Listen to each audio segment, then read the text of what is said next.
जय माधव। आज का टॉपिक है how to start field sales. Field पे जाके सेल्स कैसे करें। फील्ड पे जाके सेल्स स्टार्ट करने के लिए सबसे पहले फील्ड का नॉलेज होना बहुत ज़रूरी है। आप चाहे किसी भी कंपनी में काम करते हो, चाहे वो प्रोडक्ट्स बेच रही हो या सर्विसेज बेच रही हो, पहले आपको मार्केट को समझना ज़रूरी है।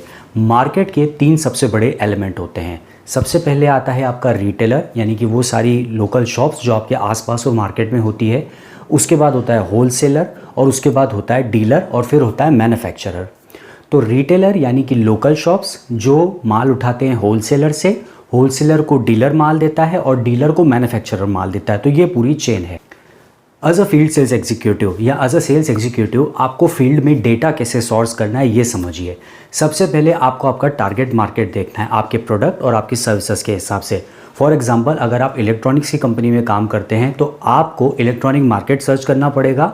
वहाँ जाके लोकल शॉप पे रिटेलर से सबसे पहले बात करना पड़ेगी कि वो किस तरह के प्रोडक्ट्स अपनी दुकान पे रखता है और किस तरह के प्रोडक्ट उस एरिया में ज़्यादा चलते हैं।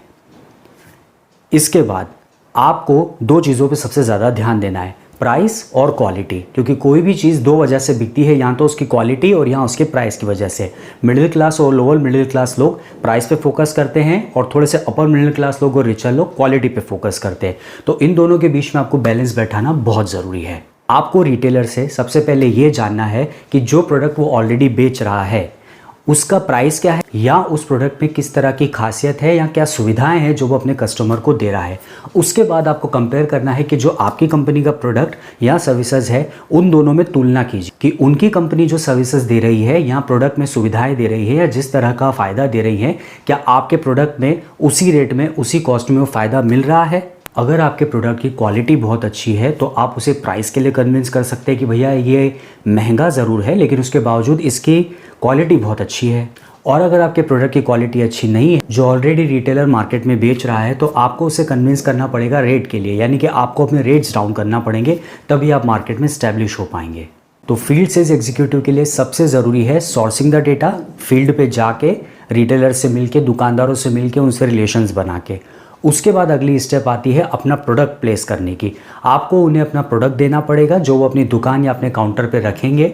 वो प्रोडक्ट रखने के बाद उन लोगों को आपको ये कन्विंस करना पड़ेगा कि आप कस्टमर को ये प्रोडक्ट ज़रूर प्रेफर करें कि ये भी एक नया प्रोडक्ट आया, आप इसे लेकर देखिए।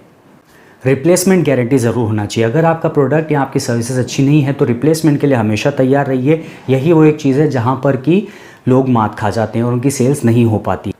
अगर आपका प्रोडक्ट की क्वालिटी अच्छी है या प्राइस अच्छा है तो कस्टमर उसे ज़रूर लेगा, लेकिन अगर उसमें कोई भी खामी है तो आपको कस्टमर की बात को सुनना पड़ेगा। इसे कहते हैं पोस्ट सेल्स सर्विस, यानी कि वो आपका ग्राहक या आपसे जुड़े हुए सेलर्स जैसे कि रिटेलर, होलसेलर, ये सब लोग, तो उन लोगों को आपको सुनना पड़ेगा। आपको अपने कस्टमर, रिटेलर, होलसेलर, इनकी शिकायतों को सुनना पड़ेगा और समझना पड़ेगा, और सामान बेचने के बाद, पेमेंट आ जाने के बाद भी उनकी समस्याओं का समाधान करना पड़ेगा। तो एक फील्ड सेल्स एग्जीक्यूटिव को मार्केट में फिजिकली जाना पड़ता है, अपना टारगेट मार्केट डिसाइड करना पड़ता है, वहाँ जाके रिटेलर से मिलना पड़ता है, होलसेलर से मिलना पड़ता है, उनसे रिलेशंस बनाने पड़ते हैं, और उसके बाद समझना पड़ता है कि जो प्रोडक्ट या सर्विस वो बेच रहे हैं क्या हम उस लेवल का या उससे बेहतर दे सकते हैं, तभी जाके आपके प्रोडक्ट एंड सर्विसेज मार्केट में बिकेंगे।